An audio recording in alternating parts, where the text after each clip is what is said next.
Capítulo 8 do Canto 4 do Srimad Bhagavatam. Leitura corrida do capítulo sobre Dhruva Maharaja, que deixa o lar rumo à floresta. Om Namo Bhagavate Vasudevaya. Om Namo Bhagavate Vasudevaya. Om Namo Bhagavate Vasudevaya. Dhruva Maharaja deixa o lar rumo à floresta. O grande sábio Maitreya disse: os 4 grandes sábios Kumaras, encabeçados por Sanaka, bem como Narada, Ribu, Hansa, Aruni e Yati, todos filhos de Brahma, não viveram no lar, mas tornaram-se Urdhvareta, ou Naistika Brahmacharis, autênticos e celibatários. O Senhor Brahma teve outro filho chamado Irreligião, cuja esposa chamava-se Falsidade. Da combinação de ambos nasceram 2 demônios chamados Damba ou Trapassa e Maya ou Vigarice. Esses 2 demônios foram adotados por um demônio chamado Niriti, que não tinha filhos. Maitreya disse a Vidura: ó grande alma, de Damba e Maya nasceram a cobiça e Nikriti, ou astúcia. Da combinação entre eles vieram filhos chamados Krodha, ira, e Himsa, inveja. E da combinação destes nasceram Kali e sua irmã Durukti, que significa palavras ásperas. Ó maior de todos os homens bons, da combinação de Kali com palavras ásperas nasceram filhos chamados Mrityu, morte, e Biti, temor. Da combinação de Mrityu e Biti vieram filhos chamados Yatana, dor excessiva, e Niraya, inferno. Meu querido Vidura, acabo de explicar-te resumidamente as causas da devastação. Quem ouve esta descrição 3 vezes alcança piedade e elimina a contaminação pecaminosa de sua alma. Maitreya continuou: ó melhor da dinastia Kuru, passarei a descrever-te agora os descendentes de Svayambhuva Manu, que nasceu de uma parte de uma expansão plenária da Suprema Personalidade de Deus. Svayambhuva Manu teve 2 filhos com sua esposa, Shatarupa, e os nomes dos filhos eram Uttanapada e Priyavrata. Por serem ambos descendentes de uma expansão plenária de Vasudeva, a Suprema Personalidade de Deus, eles eram muito competentes para governar o universo com a finalidade de manter e proteger os cidadãos. Lendo pequena parte do significado. O Senhor Brahma é uma poderosa expansão da Suprema Personalidade de Deus. Embora Brahma seja Jiva-tattva, ele é dotado de poder pelo Senhor e por isso é considerado uma expansão plenária da divindade suprema. Às vezes ocorre que, não havendo ser vivo adequado para ser dotado de poder para agir como Brahma, o próprio Senhor Supremo aparece como Brahma.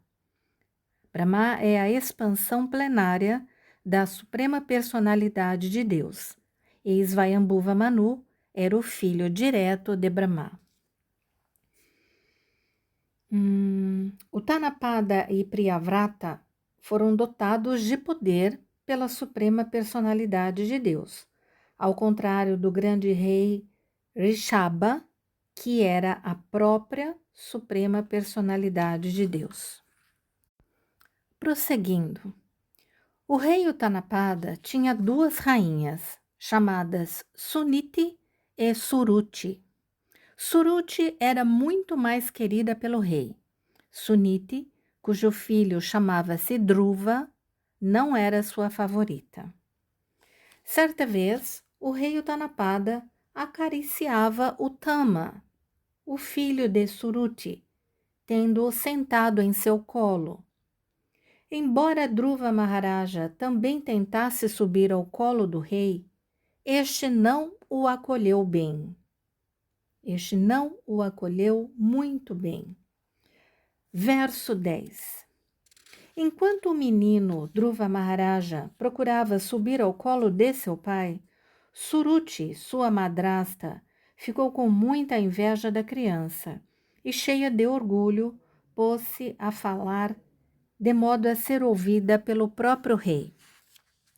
A rainha Suruchi disse a Dhruva Maharaja: Meu caro menino, tu não mereces sentar-te no trono ou no colo do rei. Certamente também és filho do rei, mas por não teres nascido de meu ventre, não estás qualificado para sentar-te no colo de teu pai. Meu caro menino, não estás ciente de que não nasceste de meu ventre, mas de outra mulher. Portanto, deves saber que tua tentativa está condenada ao fracasso. Estás tentando satisfazer um desejo que é impossível de ser realizado. Se desejas realmente elevar-te ao trono do rei, então terás de submeter-te a rigorosas austeridades. Antes de mais nada, deverás satisfazer a suprema personalidade de Deus, Narayana, e depois, quando fores favorecido por ele, devido a tal adoração, terás de nascer da próxima vez do meu ventre. O sábio Maitreya continuou: Meu querido Vidura, assim como uma serpente, quando golpeada por uma vara, respira muito pesadamente, Dhruva Maharaja, tendo sido golpeado pelas ásperas palavras de sua madrasta, começou a respirar muito pesadamente devido à grande ira. Ao ver que seu pai mantinha-se calado e não protestava, ele imediatamente deixou o palácio e foi ter com sua mãe. Quando Dhruva Maharaja encontrou-se com sua mãe, seus lábios tremiam de ira e ele chorava de causar dó. A rainha Suniti imediatamente pegou seu filho no colo, enquanto os residentes do palácio que tinham ouvido todas as palavras ásperas de Suruchi relataram tudo com pormenores. Assim, Suniti também ficou muito pesarosa. Este incidente foi insuportável para a paciência de Suniti. Ela começou a arder como que num incêndio florestal, e em sua aflição tornou-se como uma folha queimada e ficou a lamentar. Conforme ia se lembrando das palavras de sua co-esposa, seu brilhante rosto de lótus enchia-se de lágrimas e então ela falou. Ela também respirava muito pesadamente, sem saber qual era o verdadeiro remédio para aquela situação dolorosa. Não encontrando remédio algum, ela disse a seu filho: Meu querido filho, não desejes nada de inauspicioso para os outros. Todo aquele que inflige dor aos outros sofre ele mesmo esta dor. Suniti disse: Meu querido filho, tudo que Suruchi falou é verdade, porque o rei, teu pai, não me considera sua esposa ou sequer sua criada. Ele envergonha-se de aceitar-me. Portanto, é um fato que nasceste do ventre de uma mulher desventurada e cresceste alimentando-te do seio dela. Meu querido filho, tudo que Suruti, tua madrasta, falou, embora muito duro de ouvir, é verdade. Portanto, se desejas realmente sentar-te no mesmo trono que teu meio-irmão, o Tama, então abandona tua atitude invejosa e imediatamente procura executar as instruções de tua madrasta. Sem mais demora, deves ocupar-te em adorar os pés de lótus da Suprema Personalidade de Deus. Verso 20. Suniti continuou: tão grandiosa é a Suprema Personalidade de Deus que, simplesmente adorando seus pés de lótus, teu bisavô, o Senhor Brahma, adquiriu as qualificações necessárias para criar este universo. Embora seja não nascido e o líder de todas as criaturas, ele está situado naquele posto elevado por causa da misericórdia da Suprema Personalidade de Deus, a quem mesmo grandes yogis adoram, controlando a mente e regulando o ar vital. Suniti informou a seu filho: teu avô, Svayambhuva Manu, executou grandes sacrifícios com distribuição de caridade e, deste modo, com fé e devoção inquebrantáveis, adorou e satisfez a Suprema Personalidade de Deus. Agindo dessa maneira, ele obteve o maior sucesso em felicidade material e, depois disso, atingiu a liberação, a qual é impossível de alcançar adorando os semideuses. Meu querido filho, deves também refugiar-te na Suprema Personalidade de Deus, que é muito bondoso com seus devotos. As pessoas que buscam liberação do ciclo de nascimentos e mortes refugiam-se sempre aos pés de lótus do Senhor em serviço devocional.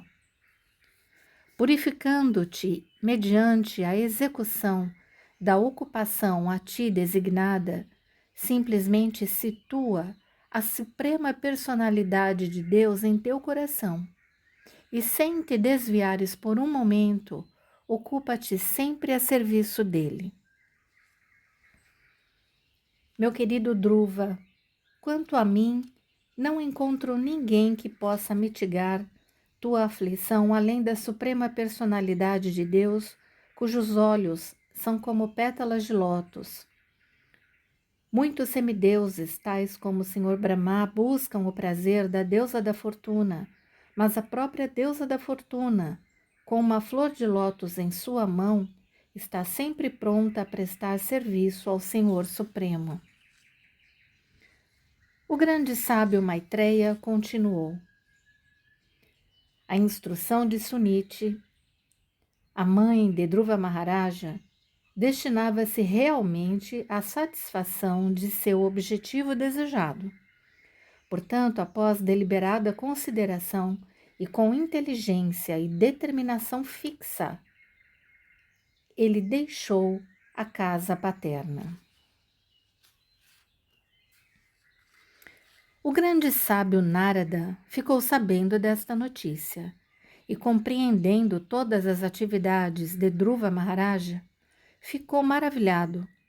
Ele aproximou-se de Dhruva e, tocando a cabeça do menino com sua mão plenamente virtuosa, falou o seguinte: quão maravilhosos são os poderosos kshatriyas! Eles não podem tolerar sequer uma leve ofensa contra seu prestígio. Imagina só, este menino é apenas uma criança. Todavia, as palavras ásperas de sua madrasta tornaram-se insuportáveis para ele. O grande sábio Narada disse: meu querido menino, não passas de uma criança, cujo apego é a folguedos e outras frivolidades, Por que te deixaste afetar por palavras que feriram tua honra?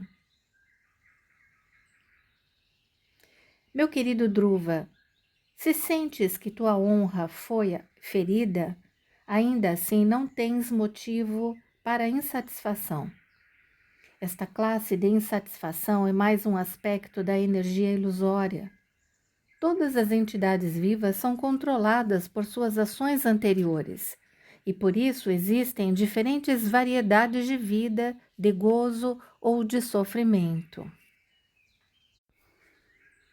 O processo da Suprema Personalidade de Deus é deveras maravilhoso.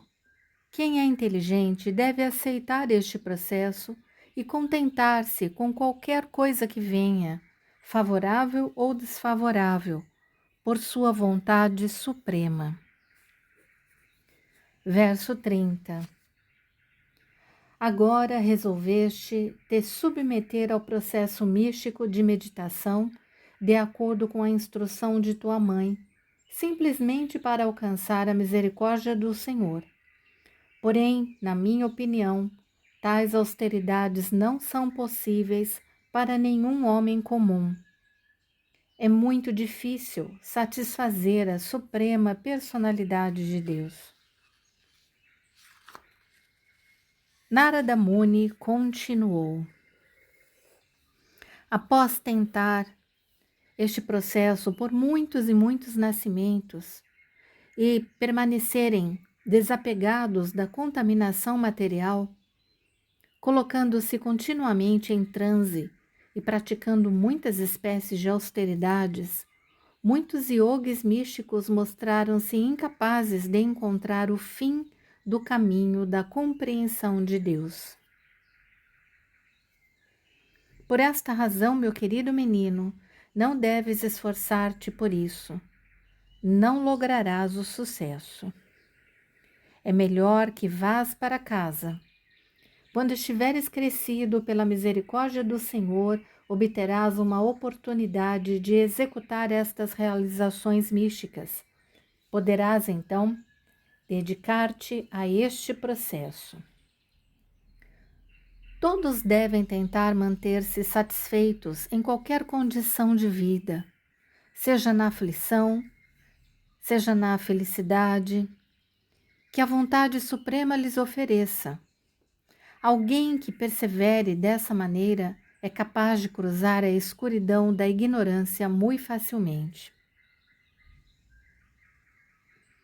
Significado: a existência material consiste em atividades fruitivas piedosas e impiedosas. Enquanto alguém estiver ocupado em qualquer espécie de atividade que não seja o serviço devocional, ele obterá felicidade e aflição neste mundo material. Quando desfrutamos da vida em dita felicidade material, deve-se entender que estamos diminuindo as ações resultantes de nossas atividades piedosas. E quando somos postos em sofrimento, deve-se entender que estamos diminuindo as ações resultantes de nossas atividades impiedosas. Ao invés de nos apegarmos à felicidade e aflição circunstanciais, resultantes de atividades piedosas ou impiedosas, se desejarmos escapar das garras desta ignorância, então deveremos aceitar qualquer posição em que sejamos colocados pela vontade do Senhor. Assim, se simplesmente nos rendermos à suprema personalidade de Deus, escaparemos das garras desta existência material. Todo homem deve agir assim. Prosseguindo, verso 34. Ao encontrar uma pessoa mais qualificada que ele, deve ficar muito satisfeito. Ao encontrar uma pessoa menos qualificada, deve ter compaixão dela. E ao encontrar alguém igual, deve fazer amizade com ele. Dessa maneira, ele jamais será afetado pelas 3 espécies de misérias deste mundo material. Dhruva Maharaja disse: Meu querido senhor Naradaji, Para uma pessoa cujo coração está perturbado pelas condições materiais de felicidade e aflição, tudo o que tão amavelmente acabastes de explicar sobre como atingir a paz de espírito é, de certo, uma excelente instrução. Mas, quanto a mim, estou coberto pela ignorância e esta espécie de filosofia não toca meu coração. Meu querido Senhor, sou muito insolente por não aceitar vossas instruções, mas a culpa não é minha. Devo isto ao fato de ter nascido em família de kshatriyas.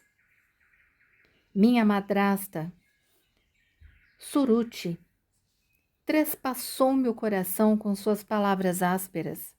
Portanto, vossas valiosas instruções não penetram em meu coração.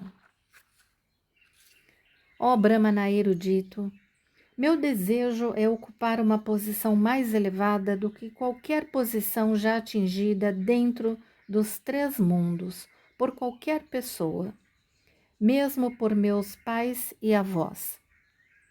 Por favor, fazei-me o obséquio de aconselhar-me sobre um caminho honesto a seguir, pelo qual eu possa alcançar a meta de minha vida.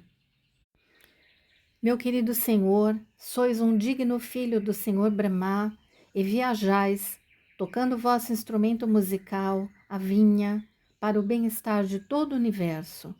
Sois como o sol, que gira no universo para o benefício de todos os seres vivos. O sábio Maitreya continuou. A grande personalidade Narada Muni, ao ouvir as palavras de Dhruva Maharaja, ficou com muita compaixão dele e, a fim de demonstrar-lhe sua imotivada misericórdia, deu-lhe o seguinte bom conselho. Verso 40.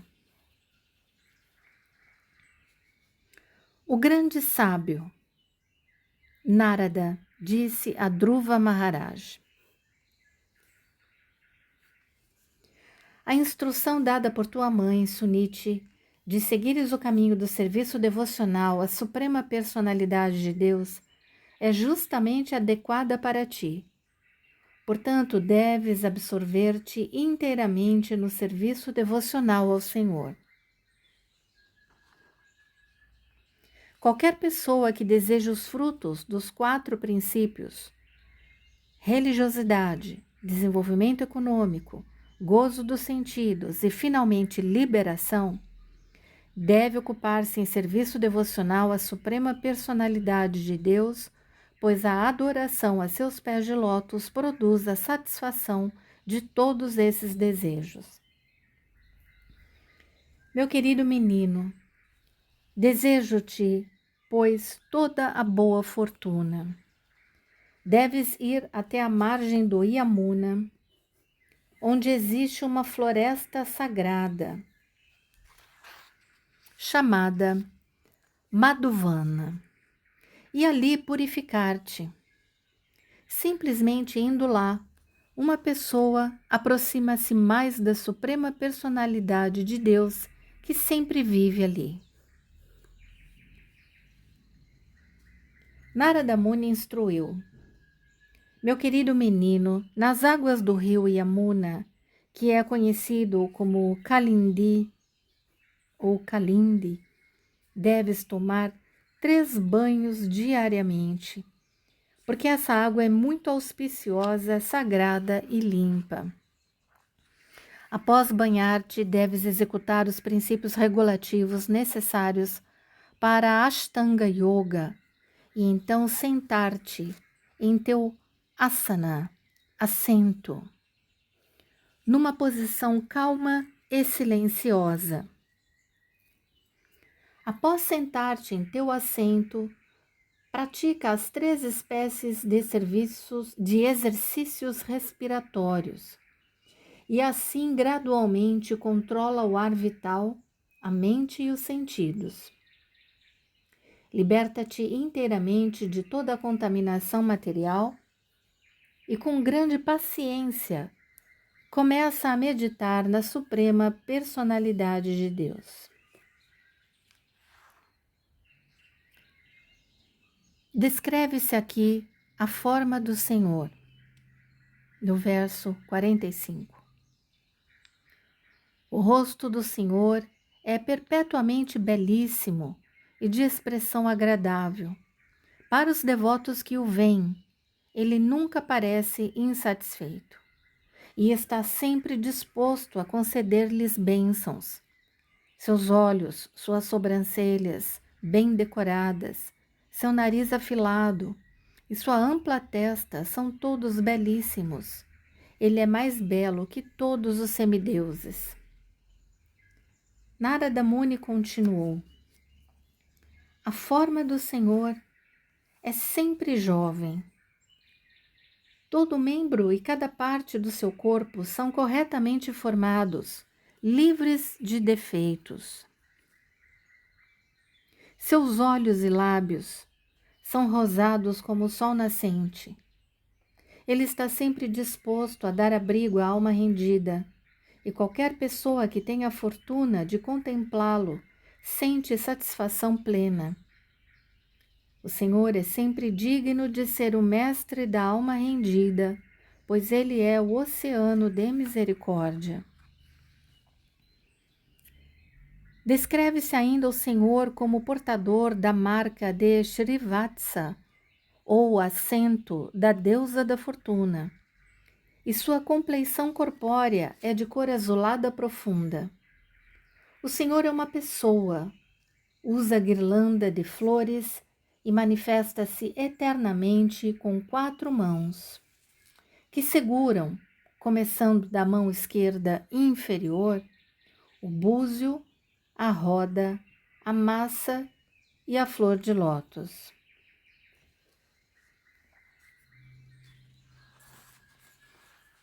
O Senhor é uma pessoa. Significado. Aqui neste verso, a palavra Purushan é muito significativa. O Senhor nunca é feminino. Ele é sempre masculino, Purusha. Portanto, o impersonalista que imagina a forma do Senhor como a de uma mulher está enganado. O Senhor aparece sob forma feminina se necessário, mas sua forma perpétua é Purusha, porque ele é originalmente masculino. O aspecto feminino do Senhor é exibido pelas deusas da fortuna, Lakshmi, Radharani, Sita, etc. Todas essas deusas da fortuna são servas do Senhor. Elas não são o Supremo, como imaginam falsamente os impersonalistas. O Senhor Krishna, sob seu aspecto de Narayana, sempre tem 4 mãos. No campo de batalha de Kurukshetra, quando Arjuna quis ver sua forma universal, ele mostrou este aspecto de Narayana com 4 mãos. Certos devotos opinam que Krishna é uma encarnação de Narayana, mas a escola Bhagavata diz que Narayana é uma manifestação de Krishna. Prosseguindo. Todo o corpo da Suprema Personalidade de Deus Vasudeva é enfeitado. Ele usa um precioso elmo incrustado de joias, colares e braceletes. Seu pescoço é adornado com a joia Kaustuba e ele se veste com roupas de seda amarela. O Senhor está decorado com pequenos sinos dourados em volta de sua cintura e seus pés de lótus são enfeitados com sinos de tornozelo dourados. Todos os aspectos de seu corpo são muito atrativos e agradáveis aos olhos. Ele é sempre pacífico, calmo e tranquilo, e muito agradável aos olhos e à mente. Verso 50. Os verdadeiros yogis meditam na forma transcendental do Senhor enquanto ele permanece no verticilo do lótus de seus corações, à luz das unhas semelhantes às joias de seus pés de lótus. O Senhor está sempre sorrindo e o devoto deve constantemente ver o Senhor nesta forma, na qual ele olha muito misericordiosamente para o devoto. Dessa maneira, o meditador deve contemplar a suprema personalidade de Deus, o outorgador de todas as bênçãos. Então, repetindo, o Senhor está sempre sorrindo e o devoto deve constantemente ver o Senhor nesta forma, na qual ele olha muito misericordiosamente para o devoto, sorrindo, portanto. Prosseguindo, aquele que medita dessa maneira, concentrando a mente na sempre auspiciosa forma do Senhor, liberta-se muito prontamente de toda a contaminação material e não decai da meditação no Senhor. Ó Filho do Rei, agora falar-te-ei o mantra que deve ser cantado juntamente com este processo de meditação. Aquele que cuidadosamente canta este mantra por 7 noites pode ver os seres humanos perfeitos que voam pelo céu.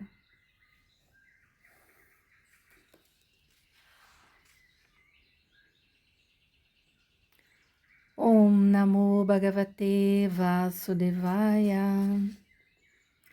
Este é um mantra de 12 sílabas para adorar o Senhor Supremo. Deve-se instalar as formas físicas do Senhor e, juntamente com o canto do mantra, deve-se oferecer flores e frutas e outras variedades de alimentos exatamente de acordo com as regras e regulações prescritas pelas autoridades. Mas isto deve ser feito levando em conta lugar, tempo e conveniências e inconveniências concomitantes.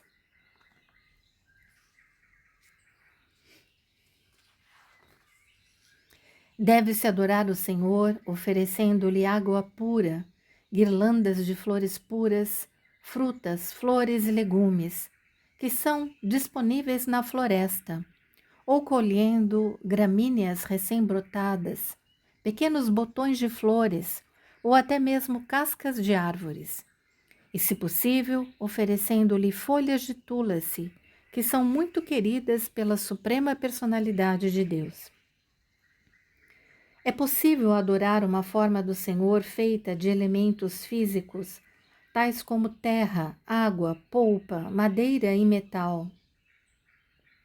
Na floresta, pode-se fazer uma forma com nada mais do que terra e água e adorá-lo de acordo com os princípios acima.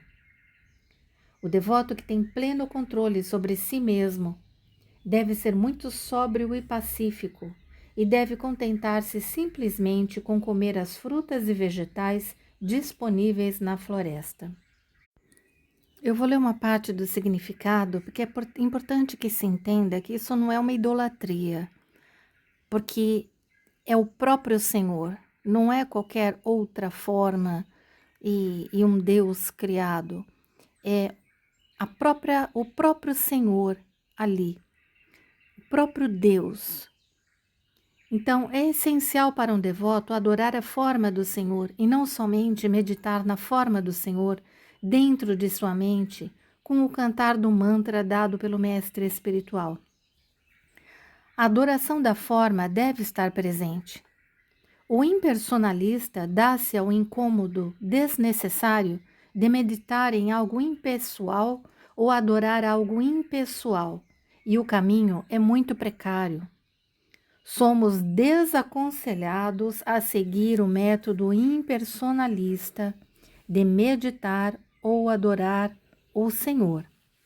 Dhruva Maharaj foi aconselhado a adorar uma forma feita de terra e água, porque na floresta, se não é possível ter uma forma feita de metal, madeira ou pedra, o melhor processo é pegar terra misturada com água, com essa mistura fazer uma forma do Senhor e adorá-lo.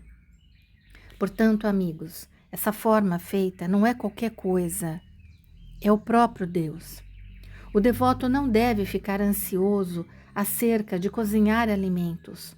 Qualquer coisa disponível na floresta ou na cidade, na categoria das frutas e dos vegetais, deve ser oferecida à deidade, e o devoto deve contentar-se comendo isso. Bom, prosseguindo, muita informação.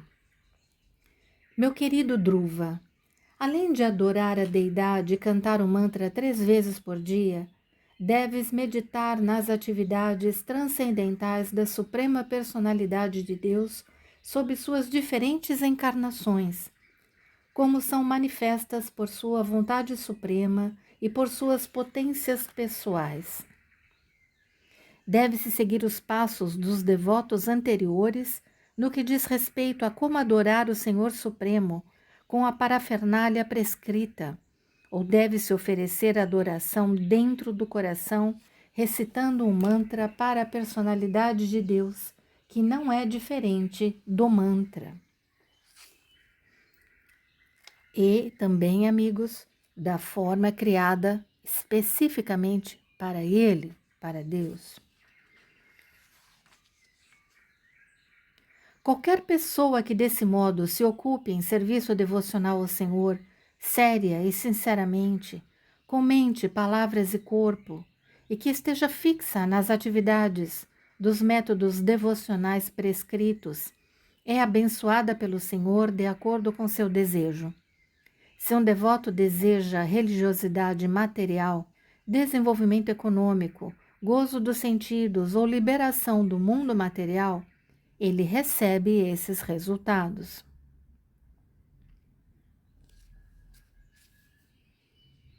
Uma parte do significado. O serviço devocional é tão potente que quem presta serviço devocional pode receber qualquer coisa que deseje como bênção da Suprema Personalidade de Deus.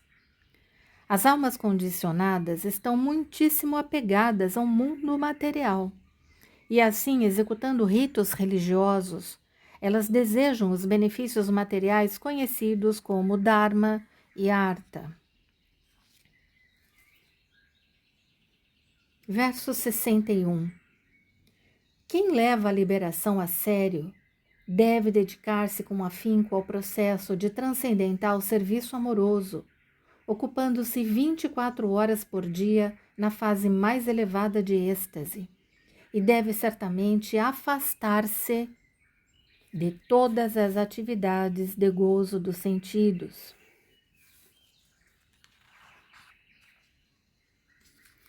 Quando Dhruva Maharaja, o filho do rei, foi assim aconselhado pelo grande sábio Narada, ele circunambulou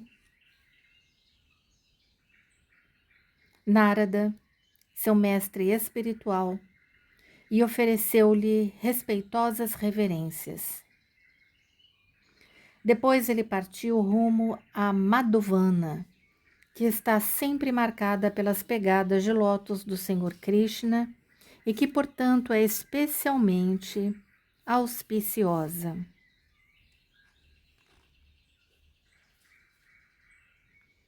Depois que Dhruva entrou na floresta Madhuvana para executar serviço devocional, o grande sábio Narada julgou prudente ir ter com o rei e ver como ele passava em seu palácio. Quando Narada Muni aproximou-se do palácio, o rei recebeu-o adequadamente, oferecendo-lhe as devidas reverências. Após sentar-se confortavelmente, Narada começou a falar. O grande sábio Narada perguntou: Meu querido rei, teu rosto parece estar murchando e parece que vens pensando em algo por muitíssimo tempo. Por que isto? Acaso foste impedido de seguir teu caminho de ritos religiosos, desenvolvimento econômico e gozo dos sentidos? O rei respondeu: Ó melhor dos Brahmanas, sou muito apegado à minha esposa e sou tão caído que abandonei todo o comportamento misericordioso mesmo para com meu filho, que tem apenas 5 anos. Eu o bani e a sua mãe, muito embora ele seja uma grande alma e um grande devoto.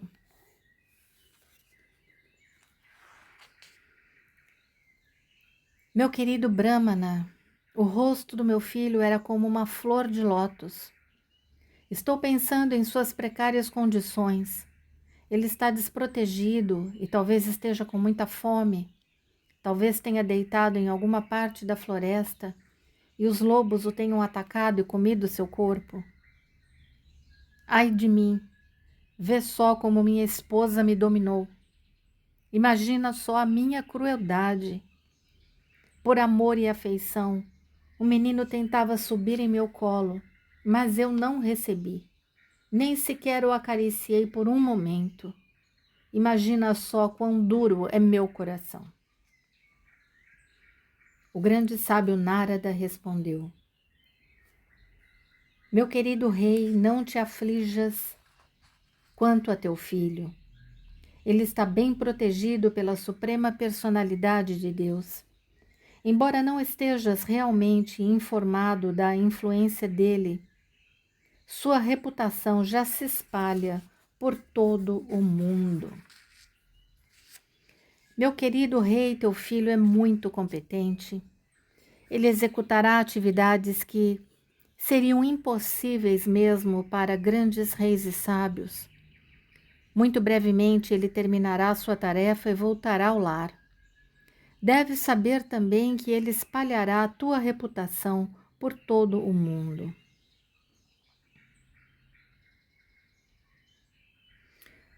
Verso 70. O grande Maitreya continuou. O rei Utanapada, após ser aconselhado por Narada Muni, praticamente abandonou todos os deveres em relação com seu reino, que era muito vasto e amplo, opulento como a deusa da fortuna, e simplesmente pôs-se a pensar em seu filho Dhruva. Em outra parte, Dhruva Maharaja, tendo chegado a Madhuvana, banhou-se no rio Yamuna e jejuou à noite com grande cuidado e atenção. Depois disso, conforme o conselho do grande sábio Narada, dedicou-se a adorar a suprema personalidade de Deus. Durante o primeiro mês, Dhruva Maharaja comeu apenas frutas e amoras silvestres a cada 3 dias, somente para manter-se vivo, e dessa maneira progrediu em sua adoração à suprema personalidade de Deus.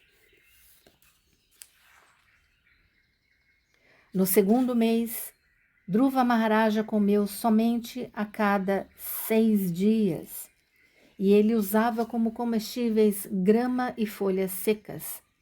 Assim ele continuou sua adoração. No terceiro mês, ele bebeu apenas água a cada 9 dias. Assim ele permanecia inteiramente em transe e adorava a suprema personalidade de Deus, que é venerada por versos seletos. No quarto mês, Dhruva Maharaja desenvolveu total domínio sobre o exercício respiratório e assim inalava ar somente a cada 12 dias.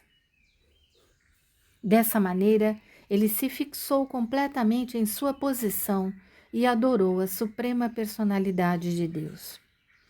No quinto mês, Maharaja Dhruva, o filho do rei,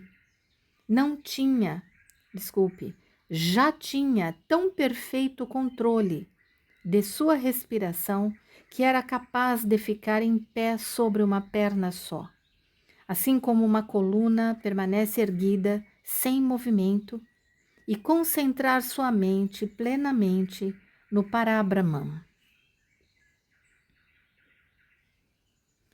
Ele controlou inteiramente os sentidos de seus objetos e dessa maneira fixou sua mente na forma da suprema personalidade de Deus, não se deixando distrair com nada mais.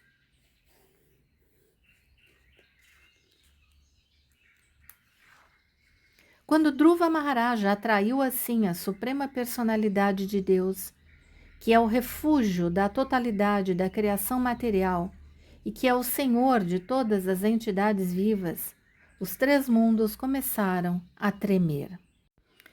Conforme Dhruva Maharaja, o filho do rei, mantinha-se estavelmente de pé, sobre uma perna só, a pressão de seu dedão baixou metade do nível da terra. Assim como um elefante transportado num bote faz a embarcação balançar para a direita e para a esquerda a cada um de seus passos. Verso 80. Quando Dhruva Maharaja tornou-se praticamente uno em peso com o Senhor Vishnu, a consciência total, devido à sua plena concentração, fechando todos os poros de seu corpo, a totalidade da respiração universal ficou sufocada, e todos os grandes semideuses em todos os sistemas planetários sentiram-se sufocados, refugiando-se assim na suprema personalidade de Deus. Os semideuses disseram: Querido Senhor, vós sois o refúgio de todas as entidades vivas, móveis e imóveis. Sentimos que todas as entidades vivas estão sufocadas, com seus processos respiratórios interrompidos. Nunca experimentamos semelhante coisa. Uma vez que sois o refúgio último de todas as almas rendidas, estamos, portanto, nos aproximando de vós. Por favor, salvai-nos deste perigo. Último verso, 82. A Suprema Personalidade de Deus respondeu: Meus queridos semideuses, não fiqueis perturbados com isso. Tudo isto se deve à rigorosa austeridade e plena determinação do filho do rei Utanapada, que agora está inteiramente absorto pensando em mim. Ele obstruiu o processo respiratório universal. Podeis voltar a salvo a vossos respectivos lares. Vou parar os rigorosos atos de austeridade deste menino e ficareis a salvo desta situação. Lendo pedaços dos dois últimos significados do verso 81 e 82, Prabhupada explica que os semideuses aproximaram-se da suprema personalidade de Deus a fim de saber por que a respiração estava sufocada. O Senhor Supremo é a meta última para a solução de todos os problemas dentro deste mundo material. No mundo espiritual não há problemas, mas o mundo material é sempre problemático. É melhor nos aproximarmos dele, de Deus, em todas as situações problemáticas. Aqueles que são devotos, portanto, não têm problemas neste mundo material. Vishvan Purnasukayate, no Chaitanya Chandramrita. Para um devoto, tudo no mundo é muito agradável, porque ele sabe como usar tudo no transcendental serviço amoroso ao Senhor. Então, Dhruva Maharaja estava tão absorto em meditação, pensando na suprema personalidade de Deus, que ele próprio, a consciência universal, o Deus, a suprema personalidade de Deus, sentiu-se atraído por Dhruva e foi parar a sua rigorosa austeridade. Neste ponto encerra-se a leitura dos versos do quarto canto, 8º capítulo do Srimad Bhagavatam, intitulado Dhruva Maharaja deixa o lar rumo à floresta. No próximo áudio leremos o capítulo 9, Dhruva Maharaja regressa ao lar. Um menininho que saiu para a floresta com 5 anos de idade e se tornou o rei mais piedoso de todo o universo. Hare Krishna.